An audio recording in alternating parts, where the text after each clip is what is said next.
La odisea de la especie, entre bastidores.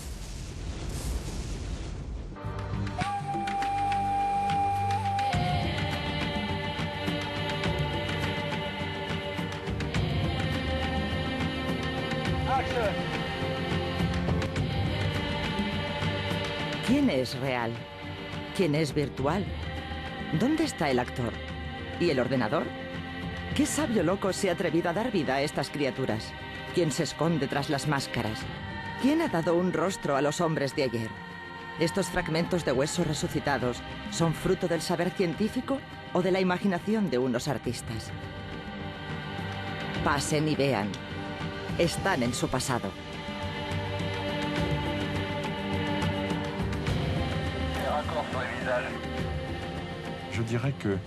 Yo diría que se trata realmente de una ficción, porque ocurren historias. Y al mismo tiempo es una película científica. Yo tenía una abuela que me decía, tú quizás desciendas del mono, pero yo seguro que no. Es decir, que es un poco este tipo de gente a la que cogemos de la mano y le decimos, la ciencia es unánime sobre el hecho de que descendemos de los animales. Contar 10 millones de años en hora y media es un reto, pero también una ilusión. Como realizador de ficción, mi sueño era hacer una película de época, pero imaginaba actores disfrazados, no desnudos. Nuestra historia empezó en África, así que la rodamos en Sudáfrica. Una aventura de 2 años y medio para contar 10 millones de años. Esa es la corta odisea de la especie. Ha hecho falta mucha audacia y medios técnicos punteros para reconstruir la vida de anteayer. 60 actores para encarnar un solo héroe, el ser humano. Así que, bienvenidos entre bastidores de la prehistoria. Todo empezó con un lápiz y un papel. La idea es que el primero tiene unos brazos muy largos y los pies bastante cortos. Después sus piernas se alargan y sus brazos son casi tan largos como las piernas. Un poquitín menos. Y luego sus piernas siguen creciendo y los brazos se encogen.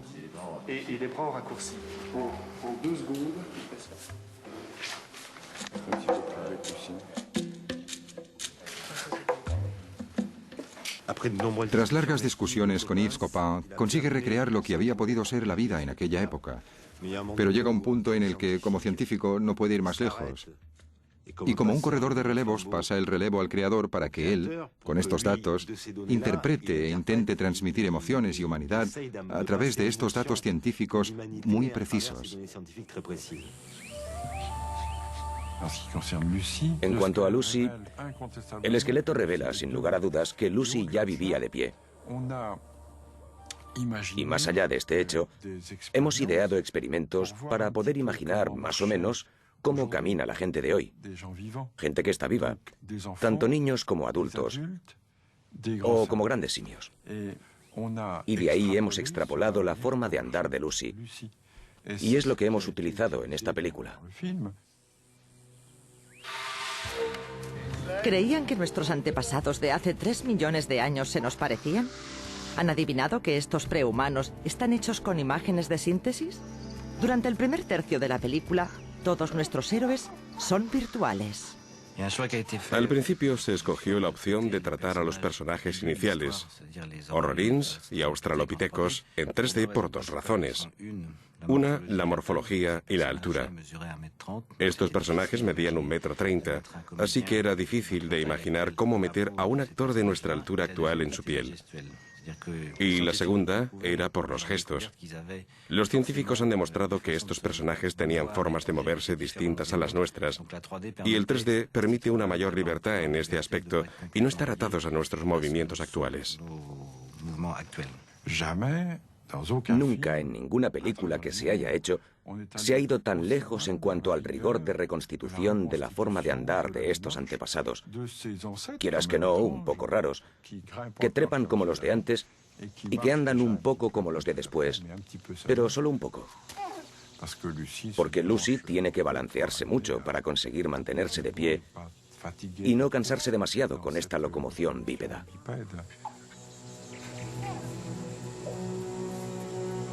Pero ¿cómo estas criaturas pueden haber surgido de un pasado sin imágenes? ¿Cómo han dado un cuerpo a estos personajes?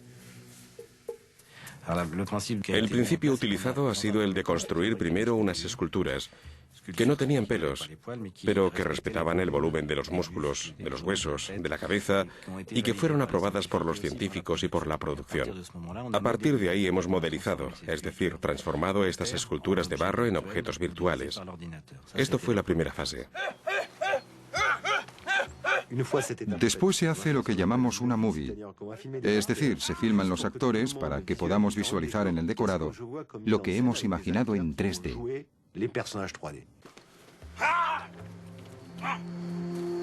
Estos actores no los veréis en la pantalla, haciendo de horrorins o de australopitecos.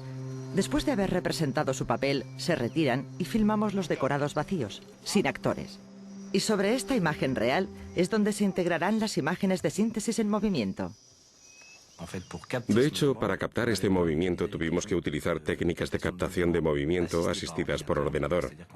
Tenemos una decena de cámaras alrededor que son capaces de restituir informaciones de movimiento generadas por el actor, a quien se han aplicado unos puntos que la cámara identifica fácilmente.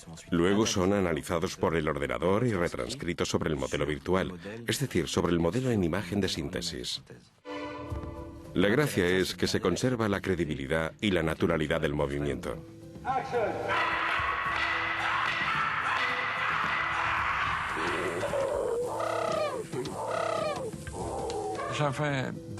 Hacía mucho tiempo que pensaba en Lucy, que me rondaba por la cabeza. Es decir, que la había vestido, por decirlo de algún modo. Y cuando la vi reconstituida en 3D en esta película, para mí fue algo muy emocionante. No se puede vivir tanto tiempo con un pequeño esqueleto, aunque solo sea un pequeño esqueleto, sin tomarle cariño y sin imaginarte un poco lo que había podido ser. Al fin y al cabo, era un ser vivo.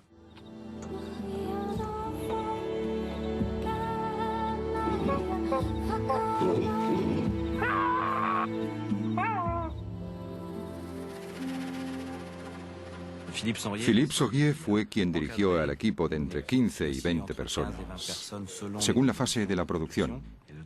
El tiempo global de cálculo es de 50.000 horas.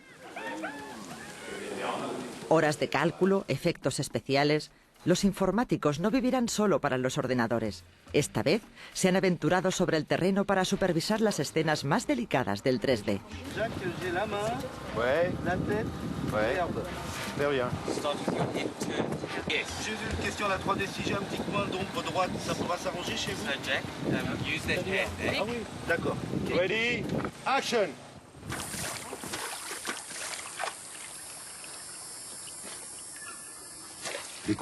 Para el primer plano de la mano que toca el agua, como para la escena de Toumaï que toca su reflejo en el agua, hemos utilizado un procedimiento X, es decir, una falsa mano de Toumaï reconstituida y colocada sobre la mano de un hombre, sencillamente para ganar tiempo en 3D, ganar definición. Es decir, que ya tenemos la base de la mano para las 3 dimensiones, porque se da una interacción entre las gotas de agua, y todo esto es muy difícil de generar en imágenes de síntesis. Así que más vale sustituir una falsa mano de Toumaï por una falsa mano aún más verdadera en 3D.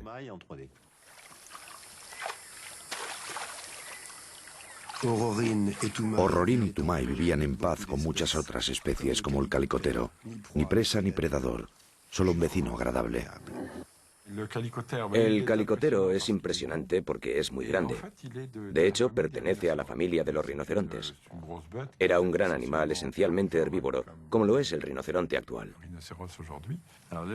El calicotero es una criatura que nadie ha visto, así que nos hemos inspirado en ilustraciones realizadas según los hallazgos de los paleontólogos. Lo que hemos hecho es meter un caballo en el agua. Hemos grabado las incidencias del contacto entre su cabeza y el agua y las hemos reintegrado en el momento en que el calicotero mete la cabeza. Lo mismo sucede con el tigre dientes de sable que vemos en la película. Nos hemos basado en un leopardo y poco a poco lo hemos sustituido.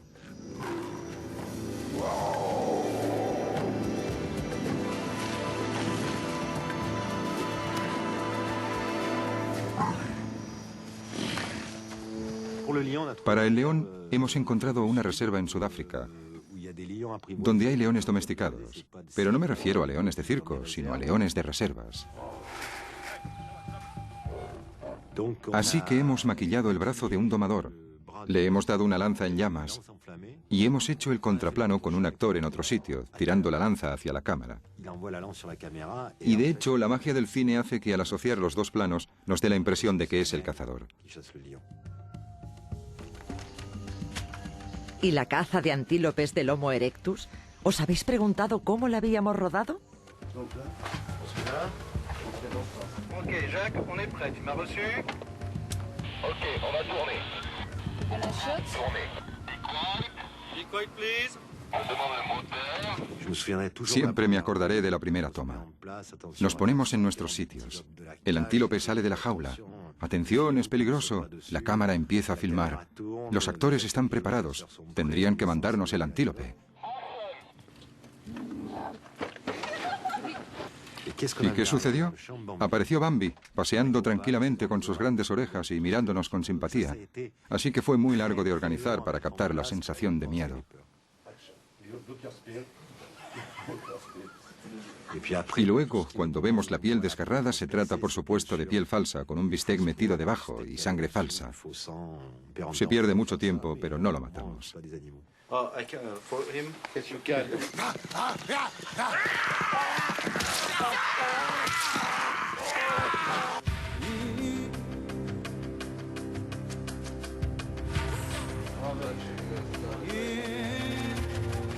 Ah, les yeux, c'est carrément mignon, ça.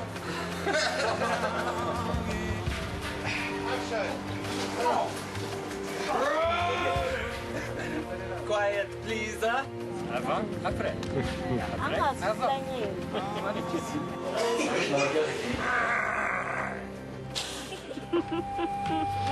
Desde Homo habilis, los hombres son hombres. Pero sin embargo hacían falta unos cuantos accesorios para meterse en la piel de estos personajes. ¿Cuánto tiempo necesitaron para diseñar estas extrañas fisonomías? 3 meses para fabricar las máscaras y toda una vida de paleontólogo para imaginarlas. ¿Qué sensación produce llevar esta máscara? Es divertido. Ningún problema. Es más bien cómoda. De hecho, no me atrevo a moverme mucho para que no reviente, porque creo que la cola aún no se ha secado del todo. ¿No es lo que llaman un papel de composición? Cada día de rodaje empieza por una sesión de tortura. Ha sido muy duro para los actores porque tenían 4 horas de maquillaje cada uno. Así que tenían que acudir al plató a las 4 de la madrugada. Teníamos 8 maquilladores para 8 actores. Después tenían que aguantar estas 4 horas de maquillaje durante las que no podían moverse, porque les pegaban 3 elementos de látex y les pintaban la expresión y les pegaban los pelos. Y luego tenían que rodar bajo unas temperaturas de 30 a 40 grados, con trozos de látex pegados en la cara todo el día. No podían rascarse, aunque les picara. Y a la vez tenían que estar en forma detrás de la máscara, porque si quieres que se te oiga gruñir, tienes que exagerar. Casi tienes que hacer comedia del arte. Tenían que conseguir conservar una realidad emocional en la mirada, a la vez que exageraban los movimientos de expresión de una emoción tras la máscara.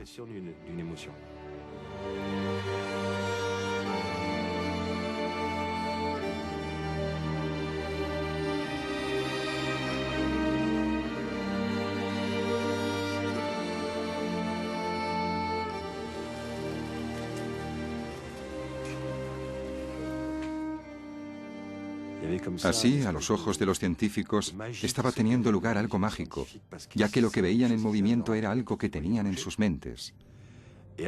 Al mismo tiempo, cuando el profesor Thackeray de Sudáfrica, que trabaja con el profesor Tobias, que es el descubridor de habilis, y le trae a la primera prueba de vestuario, la primera prueba de máscaras, piensas: cuidado, yo, un artista, le voy a enseñar la representación que hemos hecho a partir de los datos que nos ha proporcionado para crear habilis, y aquí tengo a uno de los descubridores.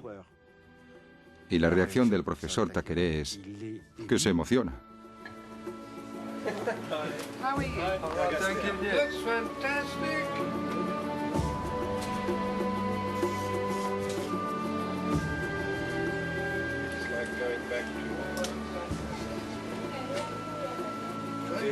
Good day for you because you realize you're In reality, every hair has been. Can I touch you? No. So how long have you been like this for? 2 years? Y coge su móvil, llama al profesor Tobias, descubridor del Homo habilis, y le dice: ahora tengo algo más que tú. Acabo de darle la mano al Homo habilis. Es uno de esos momentos emocionantes que no olvidas nunca. Para ellos es quizás como un espejo. Es decir, que durante años han construido hipótesis, elaborado teorías y de repente se encuentran con una imagen que les habla como nos habla a nosotros. Pero a ellos les dice muchas más cosas, porque saben de dónde viene y que son años de investigación que han dado lugar a esta imagen. Hay ciertas actitudes por parte de estos personajes reconstituidos que pueden ayudarnos a entender ciertas articulaciones óseas, ciertas mecánicas del cuerpo que no habíamos podido percibir antes con el simple examen de los huesos. Porque, al fin y al cabo, los huesos son un poco pasivos y un poco mudos. ¿Se pueden improvisar comportamientos primitivos? Cada escena se ensaya durante horas con un coreógrafo. Greg Morris estuvo viviendo durante varios días encerrado con babuinos. Luego trabajó con los actores los gestos y las voces originales.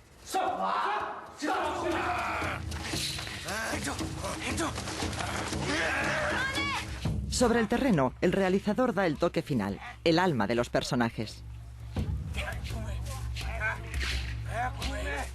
Creo que un actor, cuando le dan un papel, cualquiera que sea, un médico, un poli, siempre intentará poner una parte de sí mismo.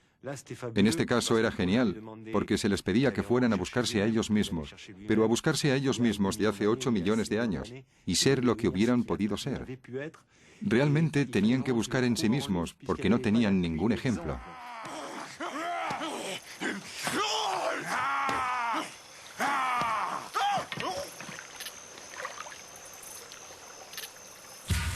¿Cómo identificarse con estas criaturas peludas? Toda la película se basa en la emoción, una emoción que tiene que ser universal. En efecto, la dificultad residía en tener en la mente que no hay que hacer ningún gesto totalmente moderno en aquella época. Por ejemplo, cuando Neandertal está a punto de morir y dice adiós al otro Neandertal, pensé, ¿y cómo lo harán? No se darán la mano, porque es un gesto moderno. Tampoco se darán un beso, que también es moderno. Y luego me acordé de que había hecho una película étnica sobre los Satán, una población de Mongolia en vías de extinción que vive al norte de Rusia, y ellos se huelen. Pensé, ¿por qué no se podrían oler? Hace algunos millones de años todavía eran animales y se estaban convirtiendo en humanos. ¿Por qué su forma de reconocerse no podría ser el olfato? Cuando les pregunté a Yves o a Takaré, me dijeron, ¿por qué no? Es verdad.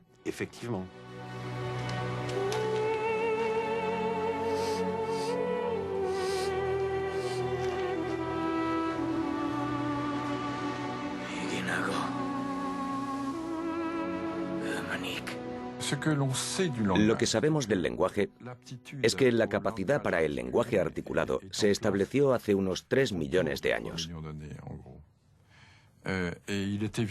Es evidente, o más bien parece lógico, que ese lenguaje fuera al principio bastante simple. Seguramente se parecía más a una serie de sonidos, a una serie de modulaciones, que a un verdadero lenguaje, con una gramática y una sintaxis.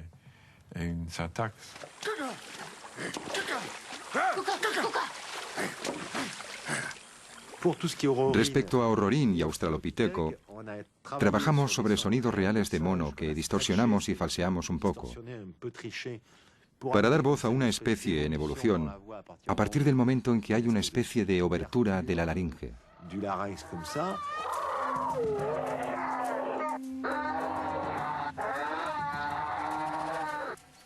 Y luego, poco a poco, hicimos aparecer la sílaba, porque empieza a haber un paladar. A lo largo de la evolución de la morfología del hombre, hemos intentado inventarnos un lenguaje que quizás ha existido, o que puede no haber existido nunca, Pero en todo caso, estos sonidos corresponden a una evolución a la vez física y psicológica del individuo. Entonces empezó a hablar y nos contó lo que había visto.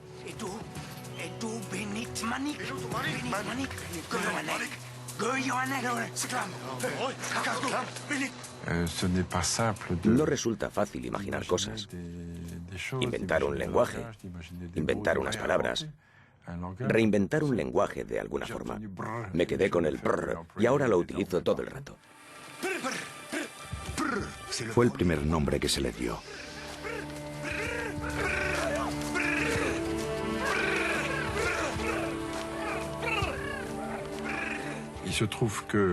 Tanto la fabricación de la primera herramienta como el dominio del fuego fueron hechos que en aquel momento se inscribieron en la historia con H mayúscula.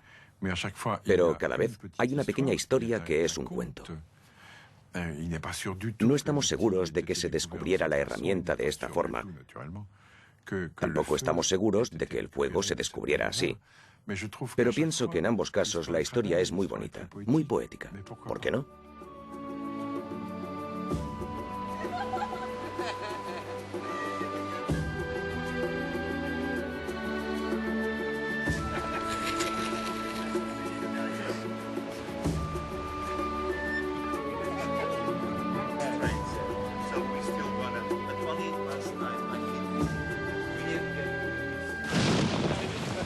¿Cómo prever lo imprevisible?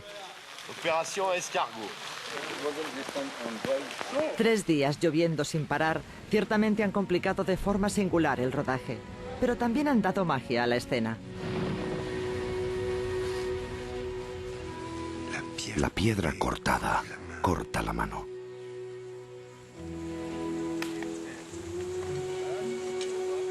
Bon sur les mains, Yago. Je voudrais que vous checkiez les mains. Vino un verdadero tallador de piedras, un hombre que talla piedras tanto para buscadores como para museos.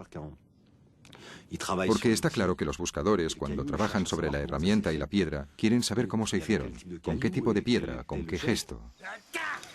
Así que nosotros, para una mayor veracidad científica de la película, hemos querido que realmente estas manos que rompen piedras no rompan piedras rotas previamente por los decoradores, sino que la piedra se rompa realmente como pudo ser partida hace millones de años.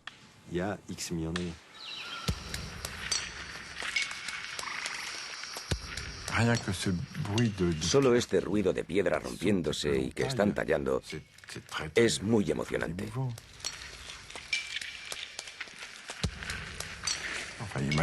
Imagínense que en medio de los ruidos de animales apareció primero el ruido de la voz humana y luego el sonido de la fabricación de herramientas y luego la música.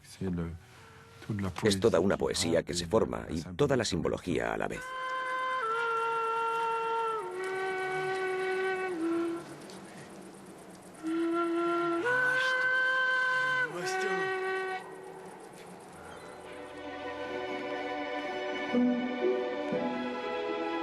¿Qué voz utilizar para una historia sin palabras? Desde la orquesta de la Ópera de París al coro de Praga, pasando por una cantante lapona o un armenio que toca el duduk. ¿No dicen que la música no tiene fronteras?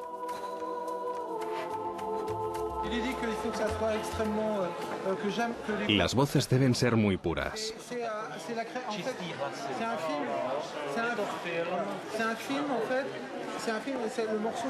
Es una película que habla de creación.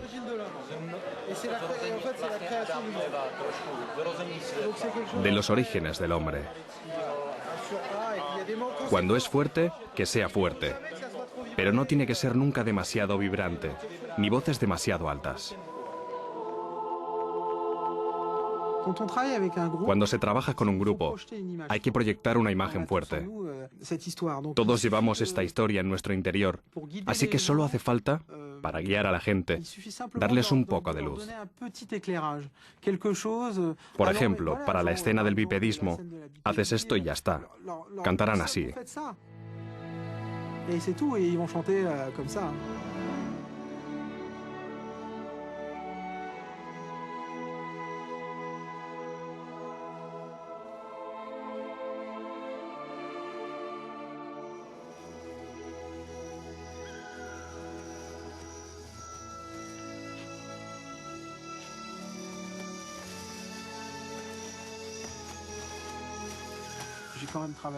He estado trabajando durante 3 meses con unos hombrecitos verdes sin pelos y sin sonido. Y la verdad es que no ha sido fácil. El único sonido que tenía era Jax. Lo pusimos ante la película y me la contó. Su voz y su emoción me han orientado.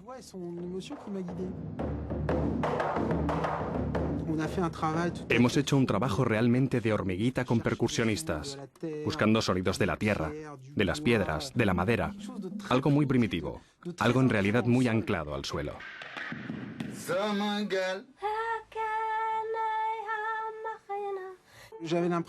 En cada etapa tenía la impresión de estar intentando tratar musicalmente, modestamente, un sentimiento original.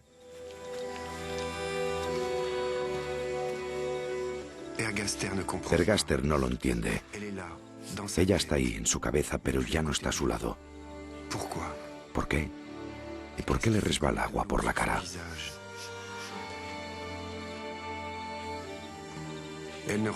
Ya no volverá.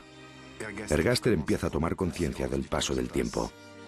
Quizás piense en la muerte, en su propia muerte.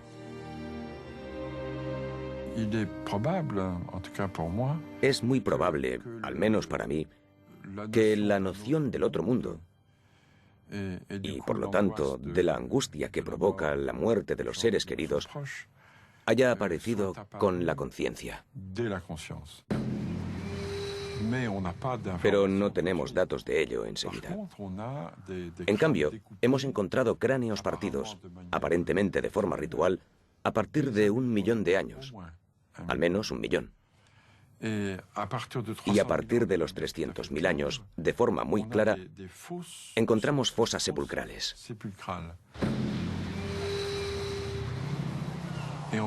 Y luego pasamos a la inhumación individual, todavía mucho más especial, a los 100.000 años. Entonces ya hay auténticas sepulturas con los cadáveres dispuestos de una forma intencionada. A veces no solo con objetos de su patrimonio al lado, sino también con lechos de flores para acompañarles a lo largo de su viaje.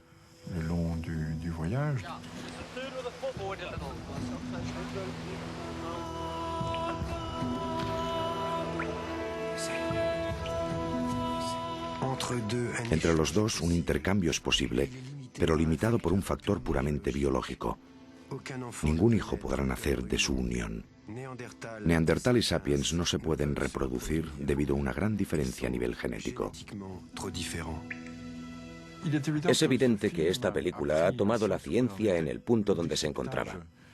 Los fragmentos descifrados de ADN de Neandertal descubiertos hace poco, porque es un descubrimiento hecho hace unos 5 años, los fragmentos de ADN de Neandertal, comparados con sus homólogos de Homo sapiens, se han revelado lo suficientemente diferentes como para que tengamos la impresión de que se trata de 2 especies diferentes, 2 verdaderas especies, y entre 2 especies distintas no hay interfecundidad.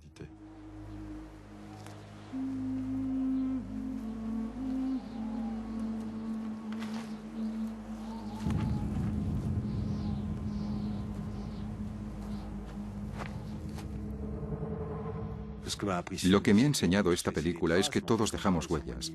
Trabajamos sobre 10 millones de años atrás. Siempre pensamos en qué seremos de aquí a 1 millón de años, que de nuestro nombre solo quedarán partículas. Pero transmitimos lo que esta gente ha luchado por obtener y luchamos porque de aquí a 1 millón de años sigan teniéndolo. Los científicos son conscientes de ello y más que ciencia nos enseñan vida. Lo que nos quiere mostrar la película es, por supuesto, este origen animal, pero también este origen único. Significa que desde hace 3 millones de años hemos sido 100.000 millones de humanos.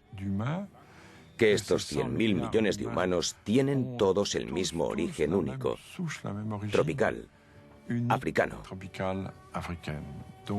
Así que, hagamos lo que hagamos, todos somos hermanos. Somos una familia, y esta historia es evidentemente la nuestra.